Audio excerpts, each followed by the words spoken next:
Միշքան ոստիկան կար, Նիկոլը տարել լցվել էր էջմիածնում։ Տնային աշխատանքն է կատարում Ալիևի։ Նորից հետաձգվում է սրբազան պայքարի գործով դատական նիստը։ Ոստիկան չի մնացել, մեքենա չի մնացել, որ ու գնան այդ մեղադրյալներին, ովքեր տան կալանքի տակ են, տանից բերեն դատարան, որպեսզի դատը լինի։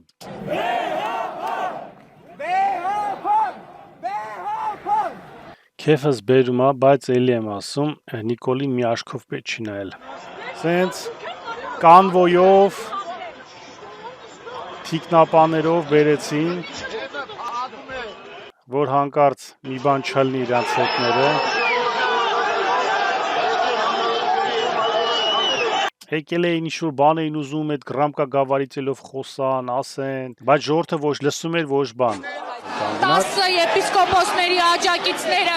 փորձում են մտնել մայր տաճար։ Իրավիճակը շարունակում է ծայրահեղ լարված մնալ։ Ոբշեմ ուզեցել են աջակիցները մի հատ պրարիվ անեն, ուզեցել են մտնեն, հետո նոր ասեն, давайте за нами բանսս մտնեն։ Ու մի ձև տարան այդ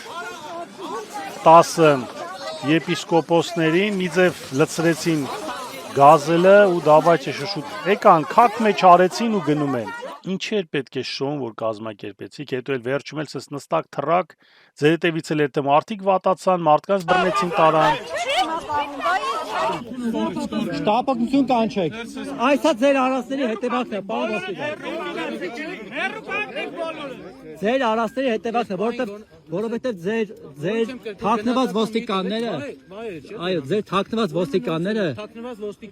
թաքնված օպերները իրան շատ վատ են պահում, դրա համար էլ սենց եղավ։ Բա ինչ մարդիկ սրտի կատվածել կստանան, այս ամենը որ տեսնեն, այն հոգևոր, այն ամենաթանկը, որ իրանց համար կա, եկել են ինչ-որ նեռեր ու ուզում են պղծել։ Դուք ո՞նց եք այսր այդ ապրելու։ Լսում ես, Նիկոլ, ես շատ ուրախ եմ, որ իմ հայ ազգս, ես մտածում էի, թե սենց բան հələ չեմ տեսնի, բայց Ձեր սաղի Գերդաստանը չորանալու է, լավ իմացեք։ Անիծի մայրիկ ջան, անիծի, թող քո անեծքները տեղ հասնեն, մերը տեղ չեն հասնում։ Սա Քրիստոսի տունն է, սա հայոց օջախն է, ով երավ հայ ազգի դեմ, հայի աստծու դեմ, դուք սաղը չորանալու եք, սաղը ծովոր եկել է Սուրբ Էջմիածնի վրա, սաղը թլպատված եք, շալվարները ցիչեցրեք ու ես կաբացույց եմ, որ հրյաներ եք։